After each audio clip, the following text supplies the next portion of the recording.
Hey, what's good, self-direct investors? I hope you're all doing great, and I want to welcome you back to my channel. If you're new here, my name is Jordan. I'm the mind behind Make More Capital, and today we're coming at you with a midweek update in the world of cannabis. Now, before we jump in, if you enjoy this video or you learned something, please just leave a like on it as it really helps out my channel.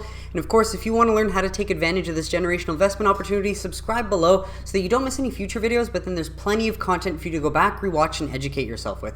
I've tried to put all the news and facts in one place so you can watch episodes over time to learn about the evolution of the cannabis industry, identify top companies that you keep seeing pop up, and take advantage whenever you feel ready if you wish to do so. And we got a lot of news this week, so I'm going to try and run through them as best as I can, and all the sources will be available in the description if you wanted to read further. But we start with this one from Tom Engel, so thanks Tom for sharing.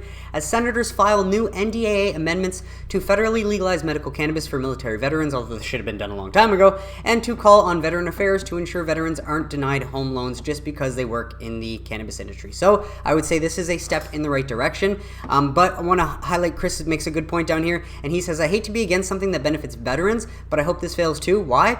Well, there's no reason cannabis should not be rescheduled, and I do agree 100%. Descheduling is obviously the best approach, making cannabis like alcohol and like tobacco and giving it essentially back to the American people, allowing at least medical cannabis for all, and veterans should have been able to get access to cannabis since the 70s. It's ridiculous that they haven't, but over 90% of this country supports medical use.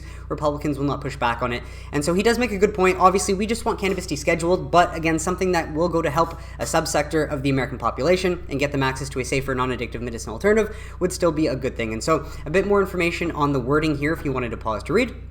We're going to move on to the next one, so thanks, Tom, for sharing. And yes, wow, this was big. As of yesterday, the DEA just admitted that racial, ethnic, and class prejudice led to drug criminalization and the agency's own founding. And while this is no doubt true, especially if you look at the history of the DEA and its founding, I think it's more accurate to say that not everyone in the DEA has racial, ethnic, or class prejudices. However, the top dogs at the beginning, when it was created under Richard Nixon's guidance, did in fact use racial, ethnic, and class prejudices to base how they were going to charge stuff. And think about it, if you're going to get a promotion in the DEA, you have to make sure you're keeping the status quo alive. You're not going in there to try and change it for the better, right? And so that's the sad reality, but that is how this has become a perpetuating cycle over time, and we've seen nothing change over 50 years. And so what had been a medical condition became deviant or criminal. This shift led to a wave of laws against heroin, cannabis, and cocaine. And so I don't know what this means, but huge for the DEA to admit this. Could this be a precedent for a court case or an unconstitutional ruling from the Supreme Court? We don't know, but just wanted to share this. So again, more on this below if you wanted to check it out.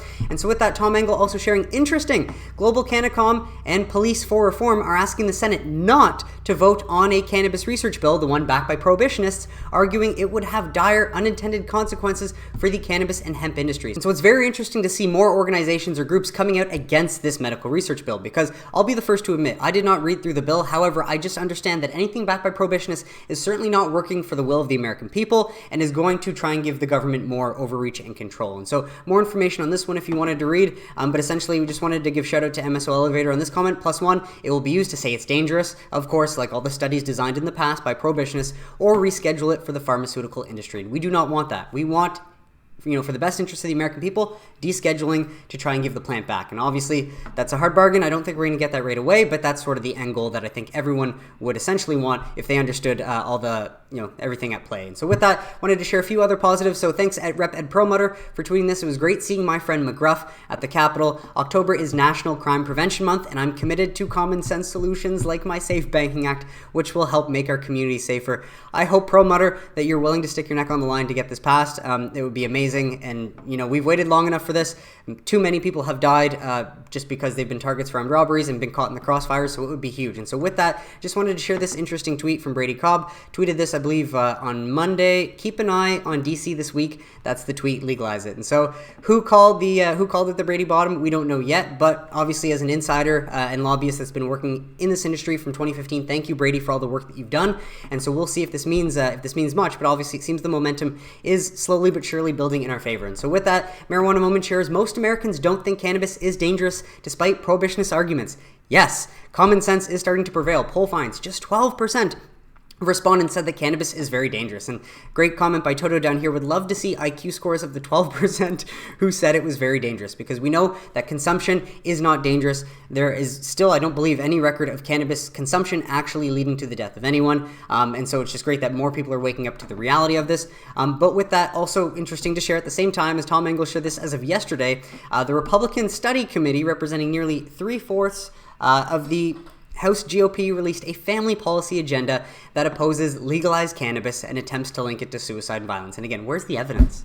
There's no evidence of cannabis leading to suicide or violence, essentially. And so now some members are speaking out against their own group stance, which we love to see, because this is just nonsense. And it's like, why would you want to just shoot yourself in the foot at this point, especially when 91% of Americans at least agree with legalizing medical cannabis, and a majority, at least 66%, agree with letting states reform their own laws in their best interest. And so just to highlight here, they oppose legalizing cannabis and attempts to link it to suicide and violence. Again, no deaths on record from cannabis consumption. However, I do have to report this because this is cannabis related news. And Sam Reisman, thank you for sharing this, as this was a development that we found out. OSHA, the employee could not breathe and was killed, or we could possibly say died, due to the hazards of ground cannabis dust. And no doubt this is tragic.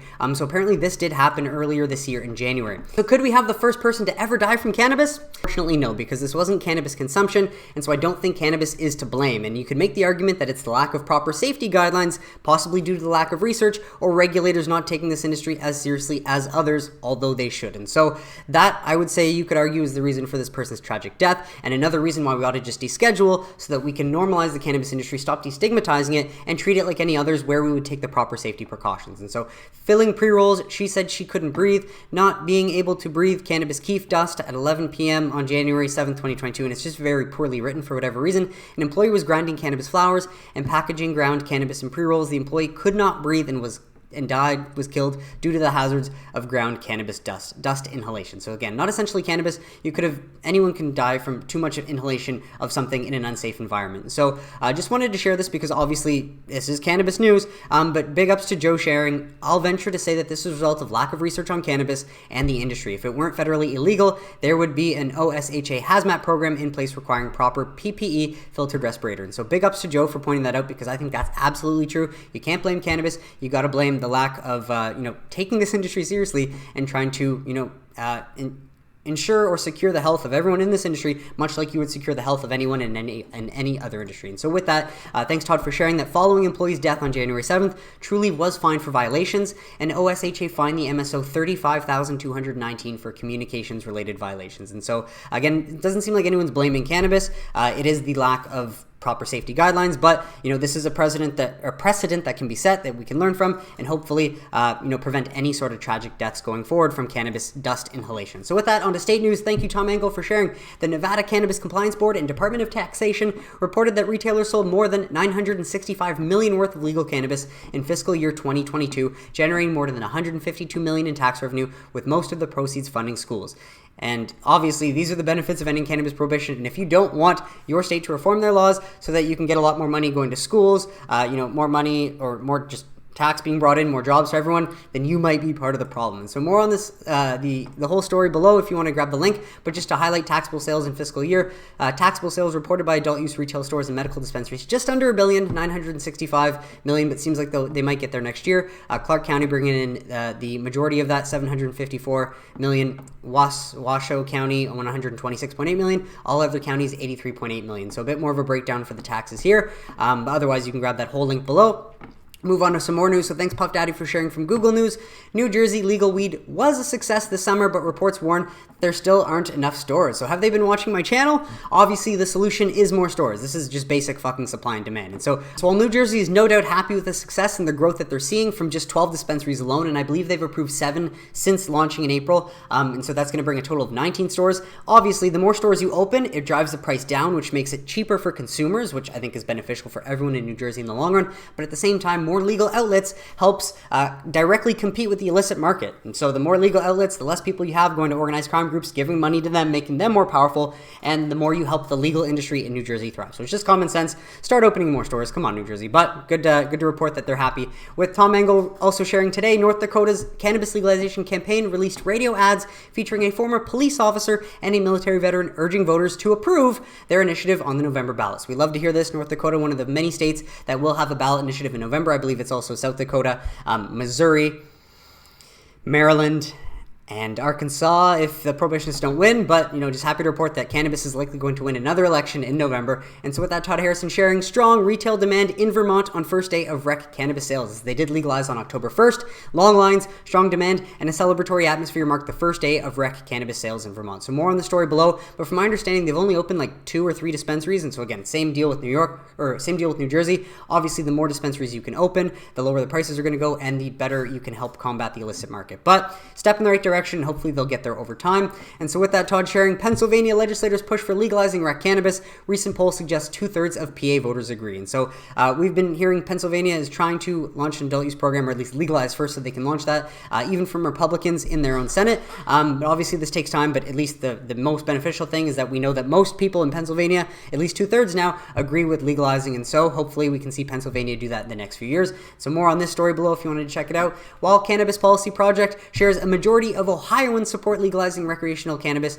with the highest level of support not coming from Ohio's youngest voters, actually coming from some older ones. So that's more positive. Ohio is a state with also a successful medical program, much like PA, that has been in the talks of legalizing for adult use for a while. They've got a bigger population, so this would help obviously drive sales in this market, but seems like most Ohioans do want recreational cannabis legalized. And so again, hopefully in the next few years, we can see that effort out of PA, out of Ohio, and again, out of more states. And so with that, Puff Daddy, thank you for sharing. Medical cannabis legalization in Kentucky appears forthcoming as well, as the panel also found that military veterans from Kentucky reported that cannabis use ease post-traumatic stress disorder. And so for all the veterans have done for us, why would we not want to give them access to a safer, non-addictive medicinal alternative, especially when it obviously helps with everything that they've gone through in order for us to have the freedom and to live and enjoy the lives that we have. And so again, thanks for reporting this one, or for sharing this one, Puff Daddy. Kentucky, again, it seems like they're far out, but obviously this talk is better than nothing, and you got to start with medical before adult use. And then so with that, Todd Harrison shares cannabis legalization is not a matter of if, it's a matter of when. And I would say this for everywhere, but this is lawmakers talk, talking about the future in Tennessee. It's not the demon drug people made it out to be. It's 100% true. Glad to see lawmakers realizing this, or at least paying attention to the fact that most Americans just common sense understand this, and so it's not in their best interest anymore to fight against cannabis. It's in their best interest to embrace, what ending cannabis prohibition will actually bring about. And so some investment snippets from analyst Carl Quintilla. I think SAFE Act passing the Senate is very likely in the next 12 months. I think it's a little bit less likely, but still possible for it to get passed in the next 38 days or so. Could this be the lame duck session? So again, take these with a grain of salt because we don't know. But another interesting article from Bloomberg.com, meet 5 of Wall Street's top cannabis investment bankers. So I'll put the link below if you wanted to check it out. But obviously we prefer to hear this, especially the odds of it passing in a lame duck, as opposed to not. And I do think a big factor is requiring a red wave where the House and the Senate do flip red, and that forces the Dems' hands from November to January before they get replaced by the Republicans. And so with that, I wanted to show this one from Pablo at Cantor on U.S. Cannabis. So thanks, Todd, for sharing this one. And even Pablo is becoming more optimistic, becoming more constructive, safe plus likely. And so there's a lot of good info in here. Investment summary, we like the setup and our buyers here. And then they also think, we think talk of safe plus bill is more realistic than generally assumed. And so there's a good snippet in here to read, but I'm just going to pop to the next story that includes it and just read it from here. So thank you, Jeremy Burke, for sharing this one. Cantor Fitzgerald continues the drumbeat for safe plus to pass in the lame duck session. So this is the direct snippet that we just saw, but he highlights this part here, which I will show you to read. But he says there are 9 Republicans on board, and that none of the so-called social equity provisions like SBA assistance and expungements in the bill are deal breakers. And so apparently, if that's not a deal breaker, and we've got 9 Republicans, that's huge. The 9 Republicans, according to Cantor, so there's a bit more information down here. And then just wanted to highlight this from Brady Cobb: safe plus hope or nothing, in my honest opinion, in the lame duck. And so I guess the odds are better than ever before, but just to highlight, we think talk of Safe Plus bill is more realistic than generally assumed. We understand that the Senate is in the final stages of preparing a draft of what has been called Safe Plus. Wow, huge. Senate leadership has taken input from key Republicans and Democrats, and this final draft could be sent to key parties in the Senate for final agreement in the coming weeks. And so do take this with a grain of salt, because we have heard these promises in the past, but obviously the closer we get to this, at some point, this has to happen, and safe is still a matter of when, not if, at least in my opinion. So plan accordingly for your own situation, but just wanting to share the most up-to-date info that we've gotten. So with that, great post from March to Millions, highlighting interesting Virdian chart outlining 2023 enterprise value divided by EBITDA versus expected 23 2023 EBITDA growth rate for MSOs versus other comparable industries. And so very interesting metric here, highlighting that the EBITDA growth rate 2022 and 2023, MSOs are expected to see the most growth rate. And if they're trading at an average of, let's say, 3x right now, and they jump up to 18, 3, 6, 9, 12, 15, 18, that's a 6x multiple increase. And so obviously wishful thinking, but highlights that based on what the MSOs have gone through, it seems like the most upside in this scenario would be given to the MSOs, whereas a lot of these other industries that have benefited in the last few years don't have a whole lot of growth going for them, although they have seen the growth come in the past. And so that's basically what I get out of this. The source is Virdian Capital Advisors FactSet. Let me know in the comments if you get something different, but I do think this is bullish for the MSOs. And again, if you just have the patience to wait through and you don't need the money that you have invested, at least my plan is I'm not going to sell for a loss if I don't need the money. And I do believe this is still a matter of when, not if. And so I'm putting my money where my mouth is, and I do believe that we're getting closer than ever. And so with that, wanted to share this from Weed Street, just highlighting, here is a chart of the year-to-date net fund inflows, impressive despite the sector performance, highlighting that even whether this was August or September, we're now in October, it seems like a lot more money is coming into MSOS than that's leaving, especially when we saw the most come in, obviously, February 2021 when we peaked. But so just wanted to share this because even from Weed Street 420, who's been extremely bearish, he says impressive despite sector performance. And this is just on top of a very interesting post from Jungle Java. And so you can grab the link below if you wanted to read more, but she highlights now that Q3 has ended, I thought that it would be fun to take a look at the inflows versus outflows quarter by quarter and year to date for the Advisor Shares MSOS ETF. And so please be kind to people in replies, as this is not intended as fuel to those dissatisfied with market and fund performance, but just more information if you wanted to learn how these funds work. And because it's always good to take in new information to try and expand your knowledge base so that you can make better investment decisions over time and understand how markets work a little bit better. And so with that, we've got thanks Todd Harrison for sharing Shooter McGinley from Needham on US Cannabis. So just to highlight September 2022 monthly valuation updates. So you can pause to read if you're interested in what Needham has to say, but again, we can see bills like SAFE and HOPE acts by year end.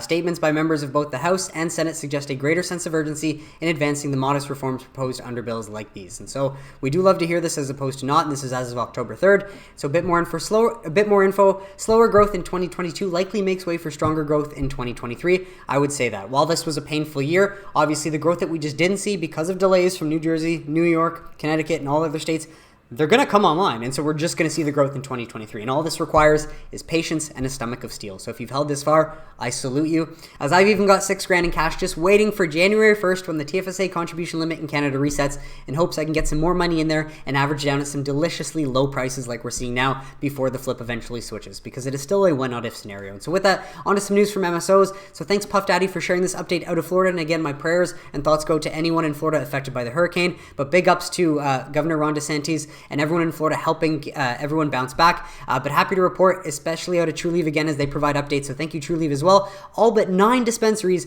reopened for Trulieve in Florida. And considering they have 120 plus stores is very impressive. Yet on top of that, there was apparently no impact to their cultivation facilities. And so it seems these are the closed dispensaries still as of October 3rd. But nonetheless, love to see Trulieve working to give access to Floridians safer, non-addictive medicinal alternative, especially during these very traumatic and stressful times when people probably want to cope with some sort of a medicine. And obviously you want to be able to use cannabis as opposed to something that's going to lead to a very, very tough to get off of an addiction. And so with that, an article from Seeking Alpha, a bit more information on the small cap merger arb strategy and a look at the Cresco and Colombia Care deal. And so unfortunately I reached my full limit, so I can't go through this. And while I am a shareholder of Cresco Labs and I obviously want this deal to go through, I'm just going to share this, mainly inviting you to grab the link below if you wanted to look through it. But small cap merger arbitrages have yielded solid risk adjusted returns. In this article, he presents 2 small cap arbitrage opportunities that trade at wide spreads and are actionable today. Moreover, he discusses small cap merger arb strategies in detail, referencing 7 recent examples of arbs trading at 30% to 40% spread. So grab the link below if you wanted to read more about that and how you can possibly take advantage. So with that, happy to share from Jungle Java, Curaleaf completes acquisition of Tryke companies. So good to see Curaleaf close this deal, bolsters the company's presence in 3 key growth markets, especially of Arizona, Nevada, and Utah, and expands Curaleaf's operations to 29 cultivation sites and 144 dispensaries nationwide. And so love to see the MSOs continuing to execute despite what we're seeing in the markets and the share prices. So more on this link below if you wanted to read about Curaleaf. And so on to some other stories. Oh, not last one, Todd Harrison. So thank you for sharing this. Even TLRY, happy to share, as it is one of the LPs that is again playing the international game, aiming for Germany and other countries for medicinal, which I do think is a good approach in the long run. Highlighting TLRY Medical relaunches cannabis oral solution across Ireland. Medical cannabis product available. cannabis products available and reimbursed under Ireland's medical cannabis access program. So not like this is a big driver of growth, but again, good to see Tilray getting their medical products into countries that are, trying out medical cannabis programs. Obviously, if you can get in there first, it's a huge advantage as they start to realize the benefits and begin to open up their laws and, make it more accessible for people that need it. And so with that, a few more articles from Politico. Courts could throw state cannabis markets into disarray and only Congress has the power to stop it. And so this is an interesting article that focuses on, from my understanding, the Dormant Commerce Clause. And that's essentially saying that not allowing interstate commerce is unconstitutional, but since cannabis is federally illegal, interstate commerce is not allowed. And so could the courts, make a change, deem it unconstitutional, and throw the cannabis markets into disarray? Of course it's possible. And while I was going to go through this article, it's just going to take too much time, as mainly they're saying that it could. I want to report when things definitively happen. And so while this is an interesting take, you can definitely grab the link below to read it, but don't want to spend too much time on it, as again, it hasn't happened yet. Once it does happen, I will be the first to report on it then. So more stories. Thanks, Todd Harrison, for sharing this. This is apparently 10 gallons of gas, and you get a free joint from tribal pot shops that are thriving in New York. So at least some people are thriving in New York, not just the illicit cannabis sellers in New York cities, but also the tribal pot shops that have gotten the head start before the social equity applicants or those harmed by the war on drugs, and then the other MSOs and everyone else that have been operating in the state previously under medical. And so more than 100 cannabis dispensaries run out of gas stations and wooden shacks have opened on native land while New York State awaits its first official retail licenses. And so while New York has been a joke, they legalized in March of 2021 and have yet to launch their program. They did in small steps, at least allowing tribal pot shops to go first. Then they're saying by the end of this year, they hope to see those harmed by the war on drugs and their social equity license awardees will be opening by the end of this year, if all goes well, but chances are that it won't, and we could see delays, but regardless, we hope that it goes well to see them open up by the end of this year, and then all the other MSOs and everyone operating under medical will then hopefully be able to open and start selling adult use in 2023. And so just to update that at least some people in New York are winning, and it is the tribal pot shops. And so with that, another one from Weed Street 420 sharing that Sanity Group's record funding round led by BAT, British American Tobacco, could bring more big tobacco capital to cannabis. Not that we want this, but obviously this would be beneficial for the share prices in the short term, as a German operator has seen interest in partnerships and investment increase tremendously, receiving more requests for conversations than hours in the day. So that sounds promising. This one from businesscan.com. And so you can grab the link below if you wanted to read more. But again, we like to hear that there's a lot of interest in cannabis versus, the lack of interest that we've seen in the last 18 months as the sentiment slowly shifts in our favor. And so with that, another study. Thanks, Todd, for sharing this.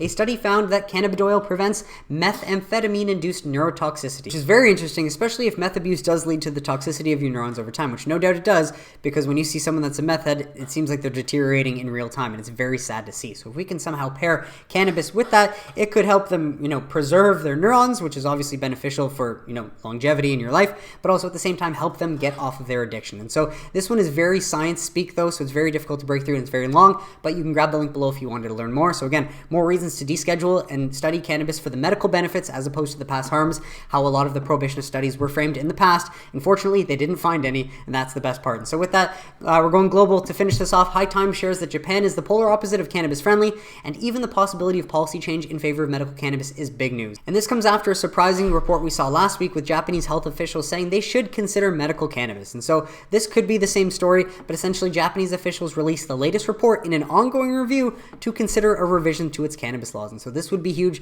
as Japan is a very, backwards when it comes to cannabis laws. But if Japan could become cannabis friendly, that could, set the domino effect as we're seeing in Europe. Obviously, big factor is going to be what the US eventually does, but huge to see Japan considering a safer, non-addictive medical alternative. And so with that, happy to share again. Todd Harrison, thanks for sharing this one from the BangkokPost.com, that cannabis can and will reap huge dividends, of course. And so that's why we ought to end prohibition sooner than later. And so good to see the countries, the states, and the provinces that start first get a massive head start, as Israel and Thailand plan to promote their cannabis and hemp industries as economic forecast points to huge potential dividends. And so obviously, it seems as if it's only money that is being paid to prohibitionists to look the other way that is blocking the new money that's going to come in from ending cannabis prohibition. And so no brainer with that one, but happy to report, as Tom Engel shares this last one today, this is as of yesterday, 4:13 p.m., the Colombian Chamber of Representatives first committee approved a cannabis legalization bill. And so while this sounds promising, think of it as like a subcommittee within the House approving a legalization bill. It really doesn't mean much, but we love to see this as this action comes as the new president, Gustavo Petro, is broadly calling for an end to the war on drugs. And so we love to to see leaders having the courage to say, to speak common sense and demand better from organizations around the globe that have kept prohibition in place for this long. And obviously, we just like to hear more people realizing the benefits of ending prohibition once and for all. And happy to report as the news comes along. But that is it for today's episode, folks. I want to thank you so much for tuning in, and I really hope you got some value out of it. What did you think of the stories mentioned? Let me know in the comments if you have any questions or suggestions, and I'd be happy to try and address them. But besides that, if you enjoyed this video and you learned something, please just leave a like on it. Subscribe below if you don't want to miss any future videos, and I will catch you on Sunday for This Week in Cannabis News. Have a great week, everybody.